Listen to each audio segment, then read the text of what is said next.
Okay, and finally the Coupe de Grassi. I've made some interesting choices, but we were trying different things with this, right? I'm trying to fill the space and keep the color story consistent, okay? So if you'll notice here at the bottom, we've got the dog, I added the chest, we kept the border, colored in some of the collar, you see that? I continued the gray coloring on the kitty belly, and then I carried the shoulder down, right?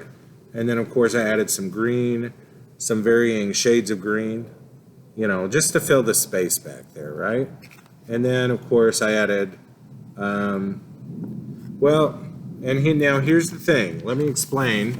I know this looks like a stream of toad, you know, urine essentially, but if you look at the lines on this, right? I tried to do a line here to replicate this gold in the background, right? Almost like this is coming through behind. Because what I was trying to do was use marker on this black. Unfortunately, the black kind of, you know, the black tore through with all the glue stick on it. And in a way, it creates a different story with the picture, right? Where, you know, the toad, the amphibian is kind of, you know, making a mess on the cat, right? That adds an extra layer of humor to me. I'm going to consider this a happy accident and consider this done.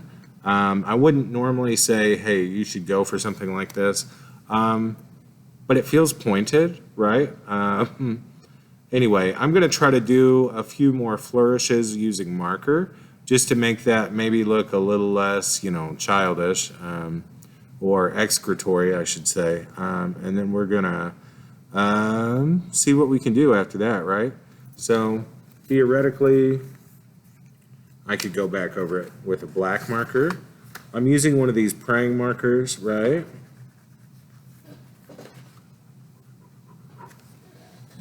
See, I've got the black marker. You can notice it if you look and you know, but once it dries, it'll be a little different, right? It looks a little more mature this way, right? Although it would be interesting if we could,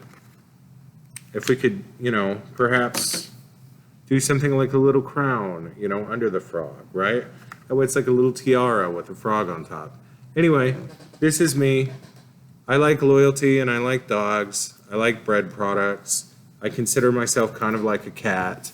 I can be very loyal, but I'm, you know, a little aloof, and I like to be very independent, right?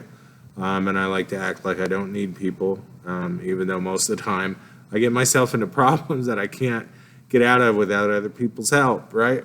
And then got my little toad friend on my head because I think it's funny. I just like frogs, right? And if I had a pet frog and I had nothing else to do in my life, I'd let them ride around on my head all day. Anyway, this is my surreal self-portrait. Yours doesn't have to look like this, right? Yours can be a mixture of different symbols, right? Anyway, yeah, so we're going to set this up next to a picture of ourselves or our face, right? And that'll be our next step.